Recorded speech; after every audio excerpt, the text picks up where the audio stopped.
This is a bonus episode of Decoding Fox News, and I'm your host, Juliet Jeske. Each week, I watch and analyze a whole heck of a lot of Fox News and then break it down. I watch all the Fox News you'd never want to. Let's get into it. What is this about? There's no pithy headline. There's nothing exciting except for the fact that if you were breathing and paying attention at all to the news, you would know that yesterday, Donald J. Trump was criminally convicted on 34 counts in the hush money paperwork trial. I don't really understand it. I openly admit this. Part of my misunderstanding of this case is that I have to watch a ton of Fox News for my job, and they don't explain it well at all. And I don't have a lot of free time to investigate stuff like this other than to consume Fox, consume PBS NewsHour. But I will say this, this is exciting, very, very exciting. And basically this is the third podcast of the week for me, which is a lot, because I don't have a producer. I don't have a team I can just send clips to, and then I sit in a studio. You can probably hear Thor running around my 450 square foot apartment. Thor is a tiny tuxedo cat. He's a man of mystery. He is amazing. He's completely nuts. There you go, Thor. But anyway, so yeah, I don't have a team. This is a one-woman show. So I record my tracks, then I have to go through them and make sure that there's no gaps and there's no mistakes. So I have to proof the track. I have to cut all the tracks, convert them to audio tracks. Everything is completely 100% done by me. That's why, sometimes I don't get stuff as quickly as other media companies because I just don't have any help. But maybe one day. It's a one-woman show. I'm just hanging on for dear life here. I want to give out a very quick shout-out. One of my donors just spontaneously sent me a little bit of extra through Cash App, and that was directly spent, because this is my week. So last week, we had a situation with Trump's rally in the Bronx, and I spent just a crazy amount of research into that, which took up a lot of time. And then I did my weekly. And we had a holiday weekend. So everything was a little screwy, and I hadn't got a lot of sleep. And so yesterday, I was kind of holding on for dear life with the sleep situation. And sometimes, and this happens to me, I will sit down and just accidentally fall asleep. And so yesterday, sort of in between shows I was covering, I accidentally fell asleep. And something caused me to wake up at like 5:01. And I looked down at my phone, and Aaron Rupar had tweeted, guilty, all 34 counts. And I went, what? And then I looked at the tweet, and it was like 1 minute ago. And I said, well, I didn't miss it. How the heck did the universe wake me up right at the right time? And then I was like, what? And then I knew immediately it was going to just be all hands on deck. And so I just stopped everything and started capturing everything that I possibly could from the 5 onward. I had 2 computers going because I have all my computers, except for the one I'm talking on right now, are kind of old and jankety. Is jankety a word? I use it. I don't know if it's a word. It's a word my sister and I use. I don't know if it's real.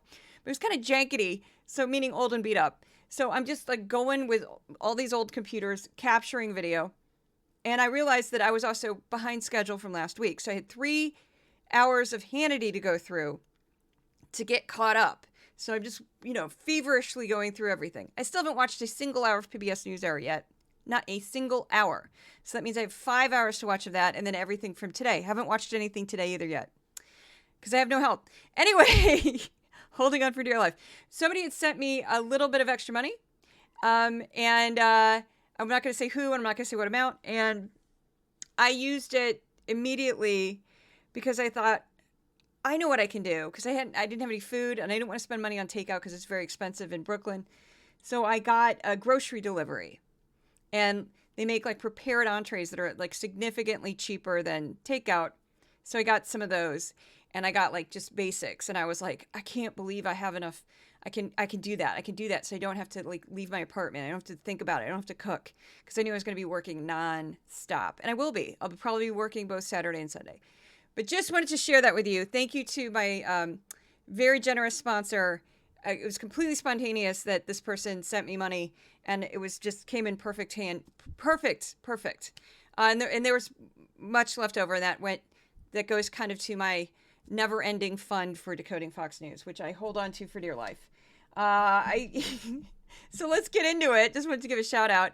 Oh, and very quickly before I start, because I'm not going to break this up in the middle, we're just going to go straight through.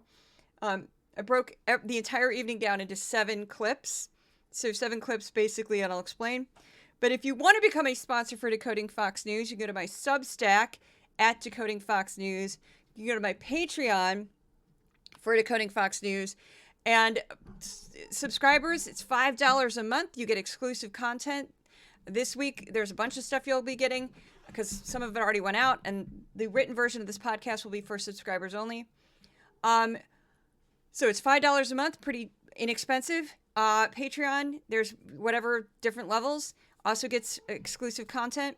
And if you can't afford that, just share the podcast, share the newsletter. It also helps generate more people for this. So it's all good. Let's get into it.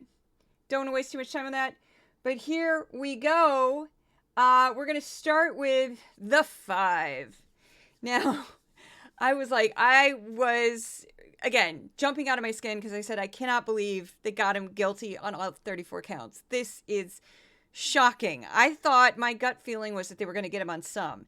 So let's just play this. The way Fox did this is they took the first 42 minutes of the 5 and they dedicated it to some lawyers outside of the courthouse. And then they cut to Judge Jeanine only. So they were going back and forth with her because it was just lawyers, legal people. And then in the last 20 minutes or so, they went back to the studio and the rest of the cast got to weigh in. So the voices you're going to hear in this video are Shannon Bream, Judge Jeanine, Trey Gowdy, and Jonathan Turley. Trey Gowdy is a former congressman. He was also a former prosecutor.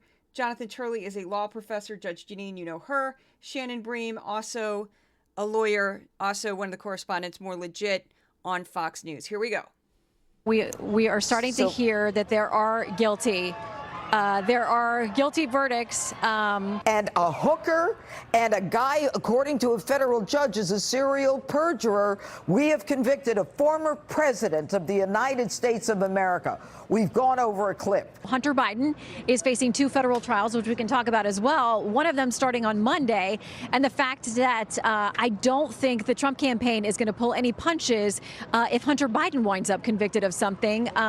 Shannon, we've been calling it Judge? lawfare. I think lawfare is far too soft. It's far too benign. This is warfare. This is the taking down of someone, not just politically, but legally, and looking to take away their civil liberty. President Trump or his surrogates will say, perhaps I am the convicted felon, you are unconvicted felons. You have engaged in egregious conduct. It just hasn't resulted in us using the court system to go after you. People realize we are no longer safe anymore. And it's because of the progressive left agenda of making sure that we don't keep people in jail. And, they're out there with 33 arrests, but, they're still assaulting people or violently attacking people down the street here. And I'll throw in a hooker and a guy who's a serial perjurer. This is lunacy. And I think that any red-blooded American who sees this is going to understand this isn't what we do to our political enemies. This is what they do in kangaroo courts and third world countries. God help America after what I've seen in the last few weeks. We just got a note saying there's a verdict. Throughout this time, you could feel the building pressure in that courtroom. The one person that didn't seem to register it was the former president. He had been chatting with counsel. He didn't show any emotion at all as this mantra of guilty verdicts was read. Keep in mind that this is not the only court. It's just the first one. So yes, a lot of people have commented on the fact that Judge Jeanine repeatedly throughout the evening, because she will appear again in other shows, refers to Stormy Daniels as a hooker because Judge Jeanine is always keeping it classy. Keeping it classy, Judge Jeanine. You could actually do a show. I think it'd be funny to do a show called We're Keeping It Classy with Judge Jeanine. Step 1, shut up or I'm going to throw this pen at your head. Step 2, we're going to talk about dogs. My dogs. Why? Because I like my dogs. And Kristi Noem better run for the hills, because I got pens, they're big, and I can throw them. Kristi Noem. She keeps making digs at Kristi Noem. It's kind of amazing. Like, she did it again this week, but it was subtle. But there must be like a fire within that woman. Anyway, of hatred for Kristi Noem. I understand it. It's like if somebody said, oh, somebody shot a cat. I'd be like, what? What? I would, stuff would start flinching on me. Anyway, so that's the first 40 minutes of the 5. Now we're going to go to the studio and we're going to hear from Greg Gutfeld, who has amazing insight, by the way. I'm being very sarcastic when I say this. Amazing insight from Greg Gutfeld. I wonder why they don't have him on other news programs talking about things. I wonder why. Sarcasm. We also have Dana Perino and Jesse Waters, another one for the amazing insight. Anyway, here we go. This is from the last 20 minutes of the 5. I believe that they just gave Popeye a gallon of spinach laced with steroids and meth. And I think you're going to see this the numbers aren't going to go in Biden's favor. I think this will not only solidify the base, it will radicalize it. One thing, to your point about spinach and fuel, the Trump donation site crashed a few minutes ago, and it's still down, which means, that, I think to your point, that the base would be energized. WinRed apparently also having similar problems. Yeah, Trump was found guilty because he beat Hillary and is about to beat Joe Biden. We're wounded as a country. And we're not going to go down, that we're going to get back up, we're going to regain our strength, and then we're going to vanquish the evil forces that are destroying this republic. This man's life is a Greek tragedy. From billionaire, bankruptcy, TV star, Hollywood Walk of Fame, divorces, marriages, children. And that was even before he enters politics. And then you have investigations and hoaxes and a pandemic. An update on the Trump donation site is back up, and now it's rebranded with "I did nothing wrong."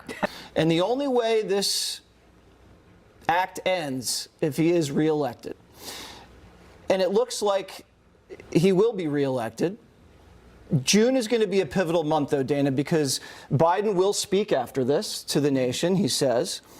And then in just less than a week, Hunter Biden will go on trial for felony gun charges. And then you will have polling that's going to try to push this into the bloodstream and show that Biden's now closing the gap. We'll see if that sticks. And then you have a debate at the end of the month. So if Joe Biden is still down at the end of June, after all of this, it's over for Joe Biden. So a lot to unpack there. Now, notice Waters is talking about Joe Biden. We're not talking about Trump. Why are we talking about Trump? Let's talk about Joe Biden.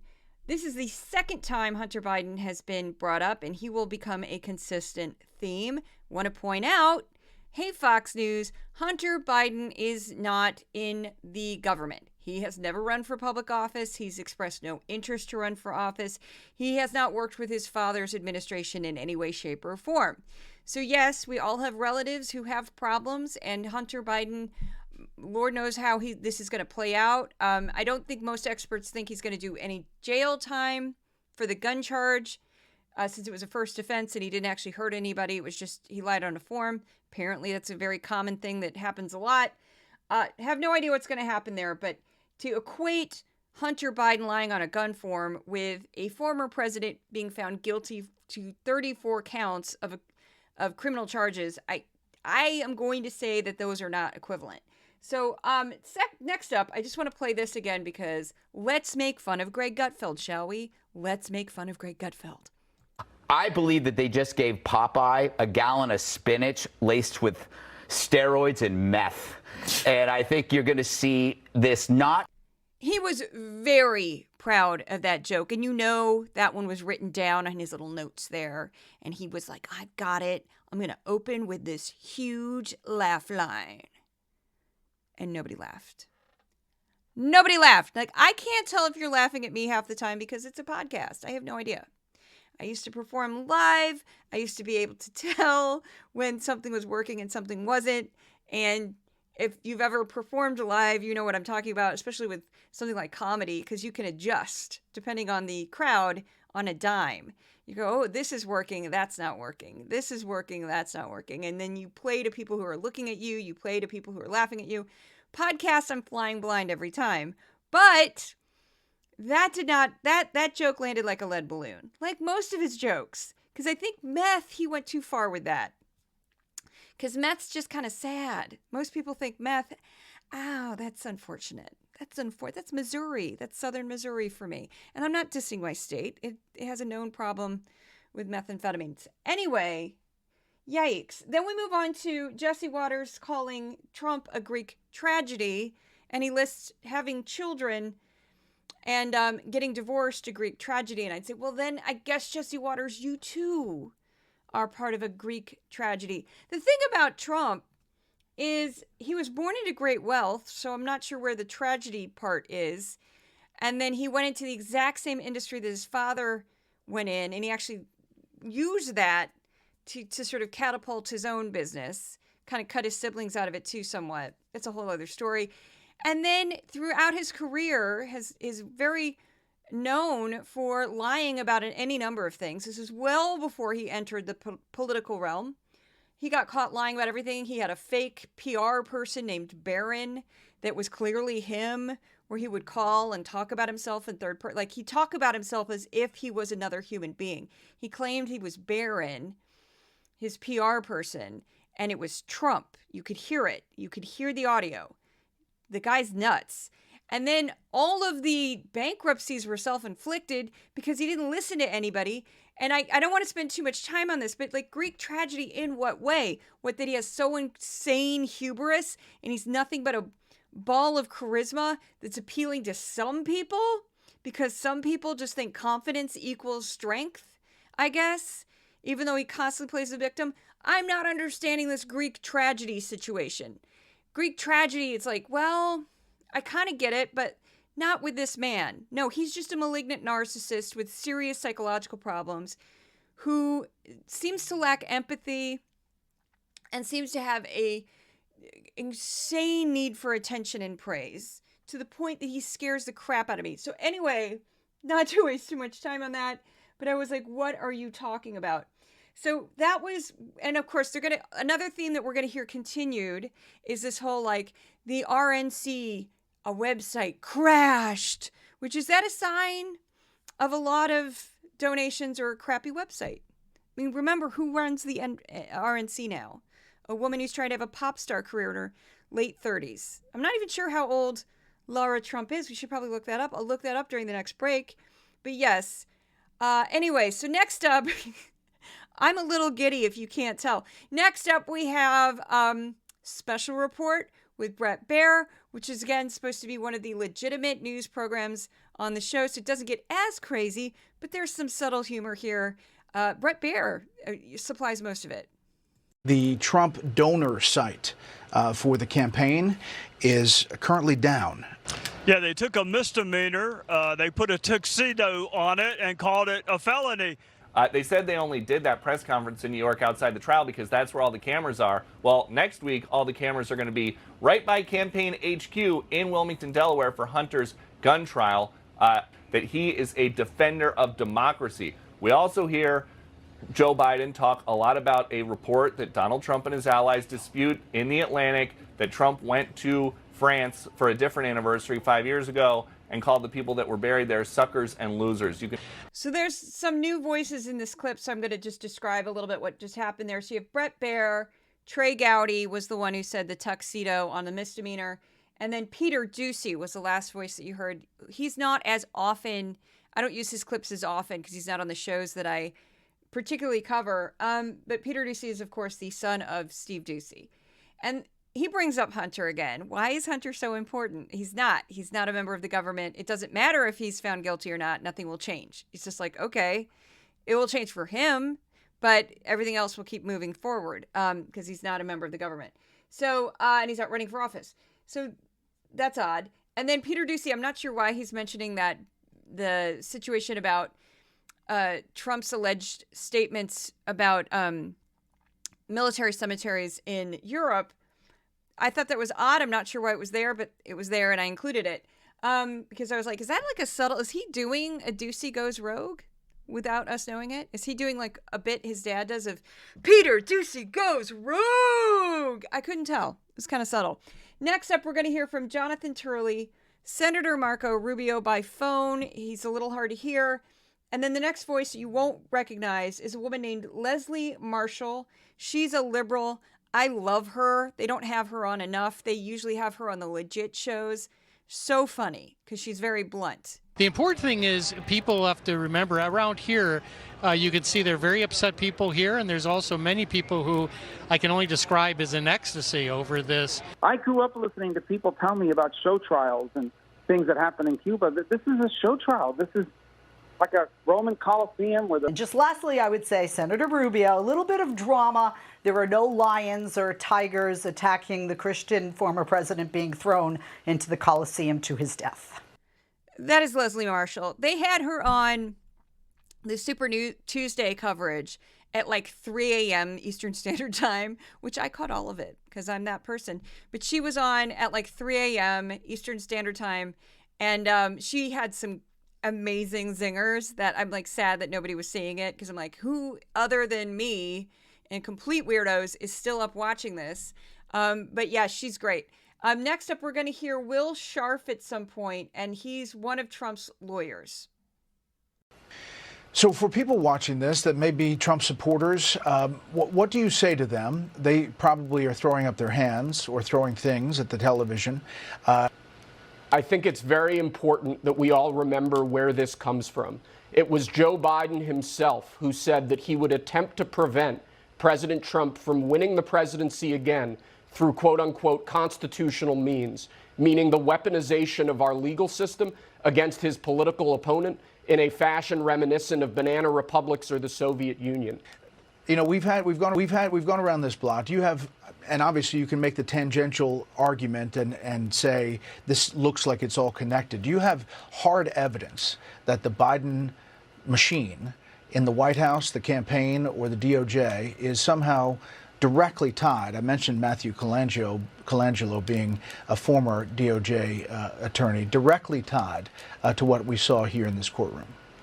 I think when you look at all of the litigation going on against President Trump across the country, it is very clear that it is being coordinated out of the Biden administration. So his answer did go on from there, but he didn't give any concrete proof. It was basically the same thing. He was just repeating. It was your classic Fox News answer, non-answer. And one of the things that they do, a trick that I've seen over and over again on this network by guests and hosts alike, is when they're asked a question like that, well, do you have any proof? They'll say something vague like, well, I can just, like I'll do my my bad Rachel Campos Duffy impression. Rachel Campos Duffy, where she'll just say, I just know. I can just tell by looking at it. I think we all know. I think everybody knows. If you just look at that, it's rather obvious, isn't it? And you're like, yeah, where's the evidence? And then they just repeat themselves. And you say, yeah, where's the evidence? And then they just repeat themselves. Everybody knows, everybody's saying, I just know. Isn't it obvious? It's common sense. All of these things are just used to basically say they don't have anything. Okay, so I did look it up. Laura Trump is 41 years old. So she's 41, trying to have a pop star career by stealing people's work and not paying for the rights for their songs. You know, I Won't Back Down by Tom Petty. I'm not going to sing it because I don't think it's right to do that. I will make fun of her though a little bit. And then she like wrote her own song, which is like really bad and auto-tuned. And I'll just do an impression of her voice because I did study voice in college. And I can't stand the way she sings because she's not really singing. She's not phonating. And people go, what do you mean phonating? I'm like, she's not phonating. She's not using her instrument. She's basically doing this. This is my Laura Trump impression of how she sings. Here we go. And I'm Laura Trump. The way I sing is I'm basically talking through my nose, and I think that this is singing. And when I go high, I just get more nasal, but I'm not actually resonating through my vocal cords like a singer. No, I'm not. This is speaking. And they threw in some auto-tune over it. Okay, it's really bad. I'm sorry. I don't want to hurt anybody's ears. I just cannot. Oh my goodness, she can't sing. It's painful. Painful. It's like, sweetie, you can't sing. Somebody needs to tell you you can't sing. I can't dance. No one would pay money to see me dance. People would leave the room. They'd throw things at the stage. They'd say, that is embarrassing. Please stop that woman. Someone tell her. I know I can't dance. I also can't play sports. I get it. But, you know, we get it. We know our strengths. I was the nerd who could memorize the periodic table. You throw a ball at my face and I'm just going to duck or cry, or it will hit my face and fall straight down, and then I will just stare at it and go, why did you do that? But here's the thing. Know your strengths. Avoid things you're bad at. Okay, next up, Laura Trump. You can't sing. So we should start a campaign. Laura Trump, you can't sing. Next up, I'm horrible. The Ingraham angle. This one's funny. She tried to start with a joke, and I clipped it immediately. Whew. So Laura Ingraham, as you can imagine, got a little histrionic here. Just a tad. I guess we all need, to shop at Banana Republic from now on? Because that's what it feels like. Yeah, a Banana Republic. She second-guessed herself. She didn't stick her landing. Could have been funnier. Let me reenact it. Well, I guess we're going to all start shopping at Banana Republic right now, because that's where we are. That's what's become of our country. A Banana Republic. That's my Joan Crawford version. Okay. Or Carrie Lake. Moving on.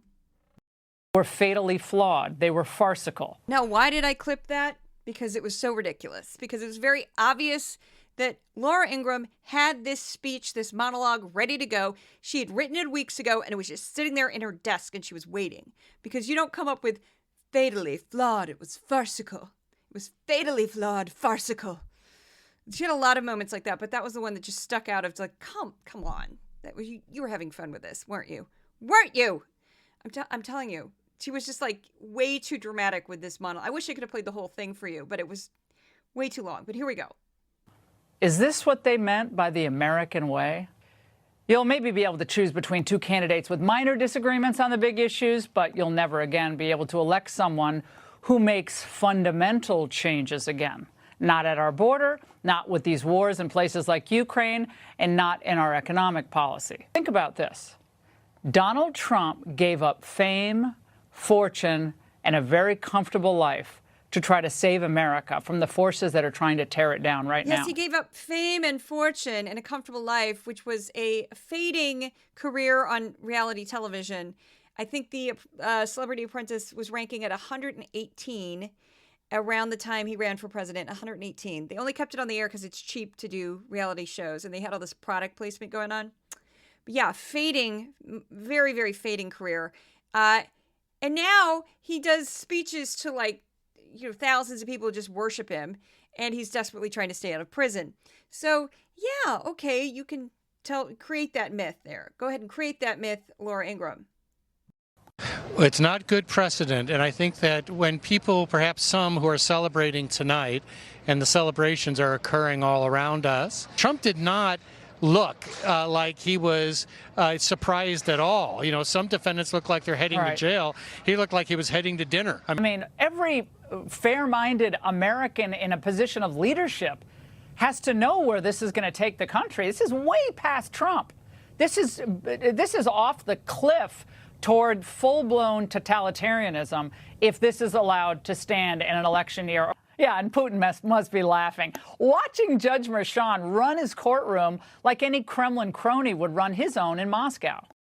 She had a whole little bit, like her angle, which is like another little monologue that she does in the middle of her show about Putin. And it was kind of bizarro because it's like she also at the same time is very much anti the United States helping Ukraine and has really downplayed that and acted like it was no big deal. So I'm not really sure which team she's on there. And that, you know, you're anti-Putin, I guess, now, but not really, because you don't really seem to care about Ukraine. Anyway, this next voice you're going to hear, very rare voice for the podcast here, is named Chris Landau. He's a former SCOTUS clerk, and he was also the U.S. ambassador to Mexico under Trump. He makes a very kind of hilarious comment about the judge, Juan Merchan.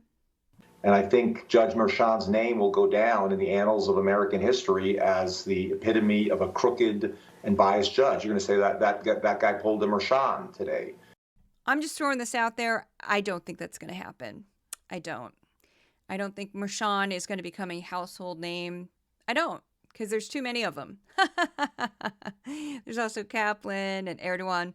Anyway, this next voice is Mike Davis, the man with the most bland generic name ever. He tends to harass Kat over at, now she's formerly of Media Matters, far too often on Twitter, and I chew him out when I see it. Today's victory from this partisan, corrupt, and rigged trial just guaranteed President Trump's election on November 5th. Molly, I said Putin's smiling tonight. We keep hearing we got to fight Putin. You know, Panetta was on Fox earlier tonight saying we got to fight Putin. We got to beat Putin. And I'm sitting there going, is he paying attention to what's happening in New York? Exactly. I mean, does he even get the parallels here? Come on, this Leon. is one of those things that we used to think separated us from the Soviet Union, is that we didn't do these kinds of show trials. So that last voice was Molly Hemingway. She's been on the podcast before, or her voice has been. She's with The Federalist, which I find hilarious because The Federalist, like most actually, right-wing publications, is funded by a billionaire. So here's the joke, is these publications that push, no regulation, free market, pull yourself up by the bootstraps, personal responsibility, yada, yada, yada, are funded by a billionaire. They don't actually have to turn a profit or anything like that. Meanwhile, tiny projects like mine are funded by people giving $5 a month for a subscription, and I hustle and work my butt off. And isn't that funny how that works? If I had a billionaire paying my money, taking care of everything, I could then say, hey, free market, pull yourself up by your bootstraps. Because I got my own bootstraps here, and they're attached to a billionaire. I don't actually, but yeah, so that's interesting. But I also think it's hilarious. And I can't tell you how many times this happens on Fox News, that Putin gets mentioned, and then without blinking, without even realizing it, Molly Hemingway's like, well, that's what separates us from the Soviet Union. And I'm like, hey, Miss Hemingway, I don't know if you've noticed, but the Soviet Union collapsed it was the day after Christmas, 1991. A lot of people think it's 92. It was right at the very end of 1991. And it was like the night after Christmas. And what happened was they played Swan Lake on the televisions all over the Soviet Union as everything was falling apart. And you can still look it up and see pictures of Swan Lake. It's like black and white. It was like an old production. Yes, December 26th. I'm looking it up right now. I went to the Soviet Union in 1990. So I have this date, December 26, 1991, like burned in my brain. I also get really angry when somebody says Russia in reference to World War II. This makes me very angry because I'm like, the Soviet Union was much larger than Russia. And a lot of what was considered part of the Soviet Union didn't want to be in the Soviet Union. And yet they were sending people to die in World War II. So it's very important to know the history and get the terms correct. Anyway, moving on. Oh, my goodness. My goodness. Jesse Waters Primetime. This is my favorite of the group. I'm going to admit this openly because we get to meet Todd Blanche. And that was the lawyer who always looked like he was dying inside every time Trump came out to make a speech after court or before court. Just dying, like his soul was just escaping his body.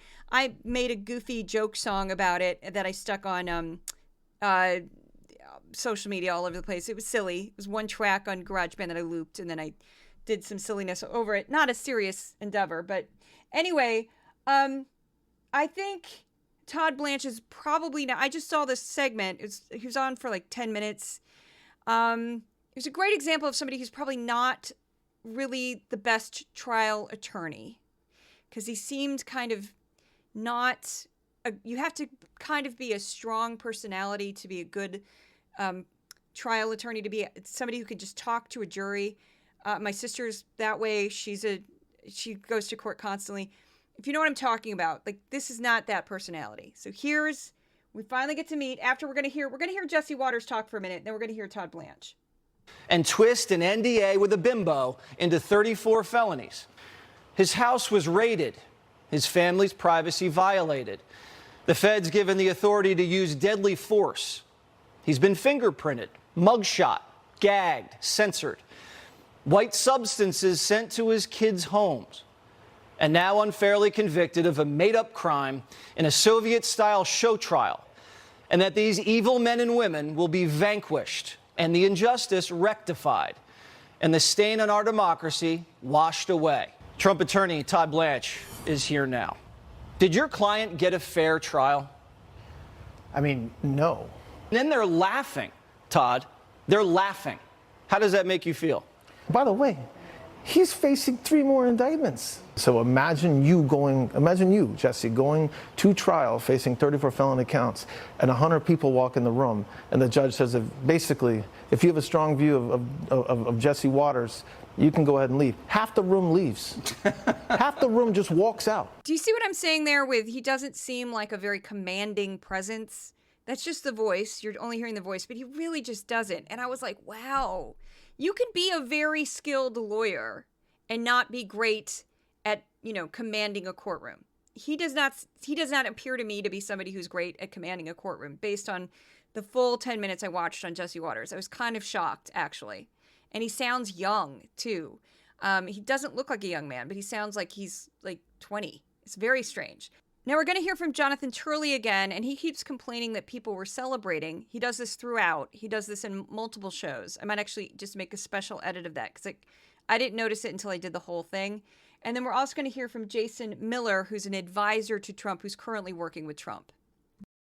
I was in the courtroom and the verdict was being read, and the word guilty was stated 34 times. I was really shocked by how gleeful some people were. Well, we know Joe Biden's going to call your boss a convicted felon. What is Donald Trump going to say back to that? Well, first I'd say, where's Hunter? That'd be the first point. This is like the Soviet-style thing. Show me the person, and I'll show you the crime. And talk about, oh, maybe Trump raped me. I mean, absolute insanity. Whether Soros was involved in any way. So the rape comment, which he just threw out there, because there was a moment during the trial where Stormy Daniels made a comment about her sexual encounter with Trump that made it seem it was like a little borderline that could have been non-consensual. Hard to know. She didn't claim he raped her. There was no... But it was a little fuzzy. It was a little, oh, that's kind of awful.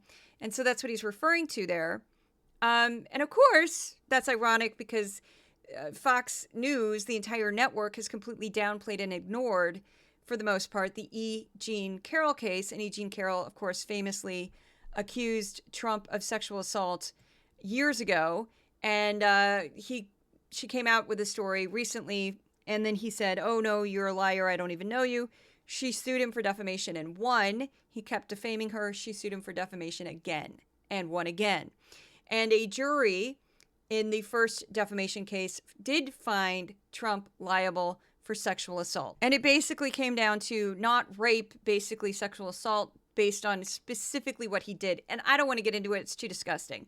But gross. So yeah, you're talking about that. Now he's going to talk to, Jesse Waters is talking to, and this is totally like, what?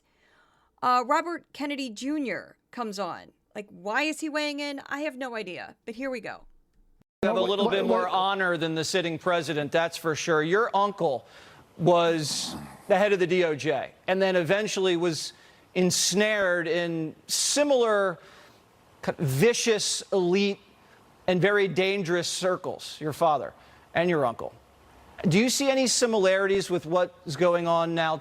So I didn't include RFK Jr.'s answer because it's a bit long, but he did just kind of stare at Jesse Waters and say, my father was the attorney general, and just look confused because obviously this doesn't make any sense. And it's like, yeah, there's no comparison. You're talking about somebody who was the attorney general and somebody who's a criminal. So nobody was charged. It's just like, what are you... Even RFK Jr., as nutty as he is, kind of blinked and just stared at Jesse Waters like, where are you going with this? That makes no sense. So, won't waste too much time on that. Now, the next person we're going to hear is Rob Blagojevich, and he was a former governor of Illinois who got caught up in a huge scandal and did time. And he was pardoned by Trump. So, of course, now he's a huge Trump supporter. And here's his ridiculousness. So you were pardoned by Donald Trump? You were also involved with some shenanigans that cost you your freedom. Vote for Trump, DonaldJTrump.com, so we save our democracy. Because if Trump doesn't win, we're going to become Russia and the Soviet Union and a banana republic. Yeah.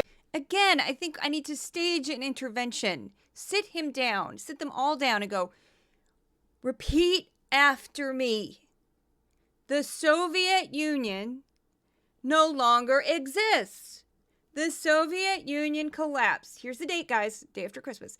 December 26th, 1991. Say it again. December 26th, 1991. Russia is not the Soviet Union. The Soviet Union is not Russia. Russia was part of this. Now I'm already lost it. I know. I couldn't even get him to that point. I know they just get confused. And they keep saying that Russia was communist. And I'd say, no, it is not. It is a corrupt kleptocracy full of oligarchs who are worth billions of dollars. I think Fox purposely uses the code words of communism, Marxism, Soviet Union, Soviet. Mark Levin mentions Stalin all the time for no reason. I think they do that on purpose because they know it's very coded for their boomer audience. People my parents' age, you say communism, you're going to get a very different reaction than somebody like my niece's age. My niece is 22. So you're going to get a very different reaction from somebody who's 22 when you say communism than somebody who's 80. Because if you grew up during the Cold War, communism is viewed as pure evil, anti-American, terrible, destructive thing. I'm not a fan of communism myself, having seen it firsthand, but I probably don't have like the boomer level fear of communism. I have a Gen X, oh, we're going to do another drill where you're going to tell us we're all going to get nuked. Great. Wonderful. The day after, we get to watch that again. Yay. Ray of hope. Anyway, I'm very sarcastic right now. I mean, it's been a crazy 24 hours. Okay, next up, we have Hannity. And I had to break this down into two sections because Mark Levin gets his own section. If you know Mark Levin, you know why. And we're going to start with Sean Hannity. I'm just going to list the names very quickly. I think you're probably familiar with all these people, so I don't know if I'll have to stop it. We go Sean Hannity, Trey Gowdy, Alina Habba, Senator Ted Cruz, Caroline Levitt, Kellyanne Conway. Alternative facts. Okay. Charlie Hurt, and Representative Jim Jordan. Here we go. But of course, the left, they will celebrate. They will sing, they will dance, they will high-five, gleefully call Trump a convicted felon. Lawfare now rules the day. If a former president running for a second term with near unlimited resources can be treated like this, no one is safe. Defense, I think, failed to object sometimes during the prosecution closing argument because they had battered lawyer syndrome. They had just been beaten up for weeks and weeks. That's Trey Gowdy. Battered lawyer syndrome. Okay. Sure, Trey Gowdy. When you go to an appeals court, when you go to the appellate court, please try to bring that up with a judge. I think that'd be great. I think that would not go well for you, but I'd love to see you try it. Actually, I'd pay money to see you try. I could see the commercial, you know, for you come up with like a pharmaceutical and say, are you suffering from battered lawyer syndrome? It's when a judge is mean to you and you can't take it. So you just give up and you say, I'm not going to object, Your Honor. I'm not. Do you see what we're getting here? You can call. There is help. Don't be afraid. Okay, I don't mean to make fun of actual mental illness, but as I'm not. I'm just making fun of made-up mental illnesses, which is he just made. Or what? I don't know what you'd call that. He just made that up. Mar-a-Lago was raided. Hillary Clinton, no reasonable prosecutor would prosecute. Delete 33,000 emails. Take money, give it to a law firm, funnel it to an op research firm, hire a guy, Christopher Steele, get a dirty Russian dossier, use it to acquire 4 FISA warrants. No problem. It's so that his legal spokeswoman is gagged, so that his campaign is gagged, so that President Trump is gagged. And I'm still gagged, and so is he. That was Alina Habba. If anybody wants to turn that into like a techno hit, I think it would be huge. Techno, I'm Gen X. I don't know I know there's another name for it, but dance music. Just, you could take that. I think you could take that clip and turn that into something because it's funny. So that his legal spokeswoman is gagged, so that his campaign is gagged, so that President Trump is gagged. And I'm still gagged, and so is he. I do think you could successfully sample that for Techno Song. I do think you could. I do. Just put a beat underneath it. I'm gagged. He's gagged. We're all gagged. You know, I think it'd be funny. Next up, we have, this is Sean Hannity talking about mail-in balloting, which he really, really hates, actually. And that verdict will be rendered on November 5th, and the day's early voting and voting by mail ahead of time, which I strongly encourage as much as I don't like it. If you do not want 4 more years of this dictator, this true threat to our democracy, Joe Biden, in the White House, then you have to vote for President Trump on November the 5th. Yes, Joe Biden shamefully is fundraising off of the political persecution of his opponent. That voice is Caroline Levitt, of course, the press secretary for Trump 2024, the campaign, and she's clutching her pearls that anybody would fundraise off of this. Oh, yeah, well, Trump fundraised off his mugshot, so please stop. Stop now. If you talk about fundraising off of this, that's all Trump has been doing for months. Next up, we have Kellyanne Conway, most famously known for Miss Alternative Facts. Alternative facts. It won't change one fundamental thing. It won't make Joe Biden any less 81 years old. It won't make Kamala Harris smarter or more inspirational. It won't excuse the fact that Joe Biden has crushed the American dream for so many people, particularly younger people. It won't make those young people on college campuses and in our halls of Congress any less mad at Biden over his position in Israel and Hamas. And it certainly won't have stopped millions of people from pouring over our border that Donald Trump warned us of 9 years ago. So all she did there was talk about Biden, which has nothing to do with this case, actually. Absolutely nothing. But, you know, she's the master of spin. It's kind of what she does. Alternative facts. So anyway, just nutty, though. And then why are we talking about immigration now? Huh? What? Anyway, next up is Charlie Hurt. And he said something, incredibly stupid. What does he say? Oh, he says something very stupid about rent. Because I'll play the clip.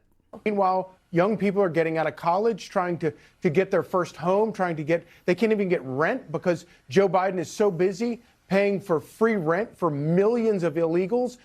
You know, when I got out of college, I signed up for my government's going to pay my rent. Oh, wait, no, I didn't. No one does that. Very few people. You have to be in subsidized housing for that. Yeah, that doesn't make a ton of sense. And a lot of the programs that he's referring to are actually local programs, not federal. So good luck with that, Charlie Hurt.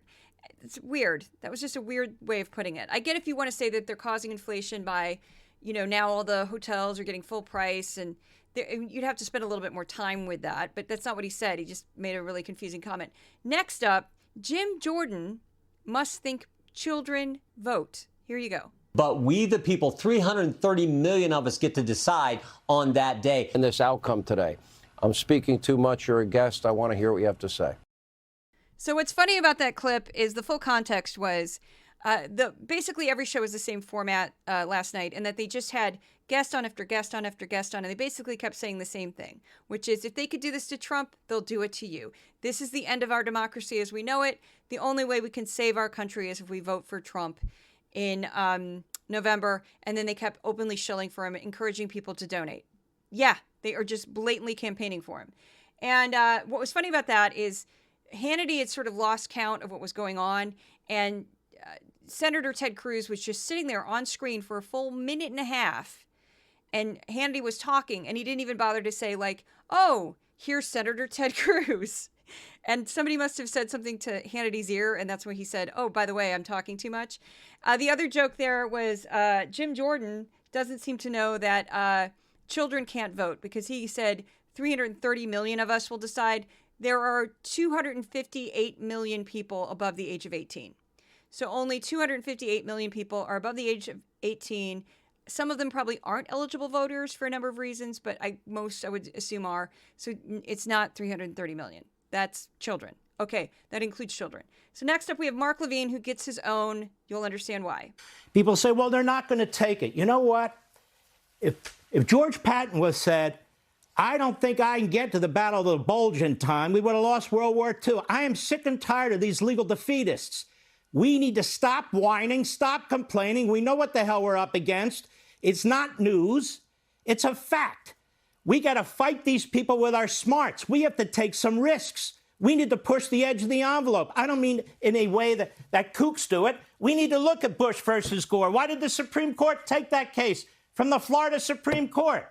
We need to look at things like common law writs, which I know the audience don't understand, but a lot of lawyers do. Not writs of certiorari based on statute, but common law writs based on judicial decisions.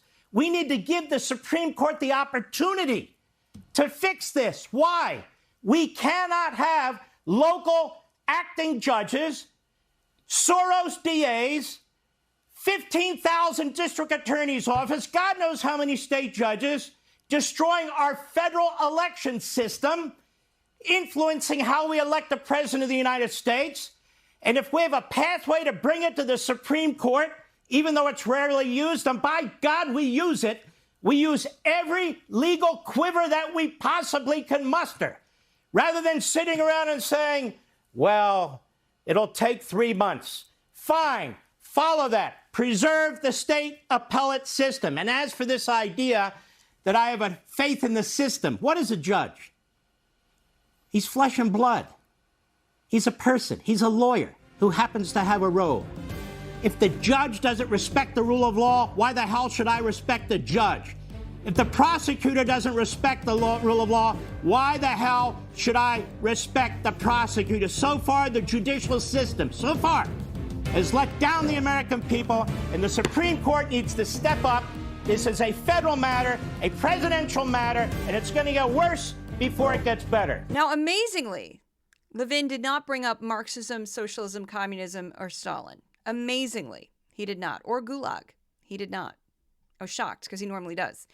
But I wanted to include that because it sort of shows you the inner monologue at everybody at Fox. They are at total panic level, at just complete out of their, like, screaming. I saw hints of this last week because I think they saw this coming. Now it is complete. The lid of the pot is taken off and the steam is coming out. It is boiling over. They're on the brink. You could hear it in the language. You could hear it in the hysteria. Vanquish your foes. Jesse Waters used vanquish twice. Revolution was brought up. Things of that kind of, we're losing everything. So that's what we're dealing with. So your crazy uncle who loves Fox, this is where they're getting it from. So we're going to see how next week goes and then the future weeks, but we are going to be on a bumpy ride. Thank you so much for listening. I am delusionally exhausted. It's 3 podcasts in a week. That is rare for me. If you'd like to support this project, please go to Substack for Decoding Fox News, Patreon for Decoding Fox News. There's also a $sign next to my name on Twitter. You can go to, I think that goes to Cash Out. Thank you so much. I also like to say you can find me on Twitter, Threads, Blue Sky, Instagram, TikTok, Facebook, YouTube. YouTube and Facebook are my name, Juliet Jeske. And the podcast mascots, they quieted down as I got louder. Odin and Thor send their love. I will see you at the next podcast. I might have to take some time off because I am at a breaking point with exhaustion. But I love this community. I love this audience. I will see you at the next podcast.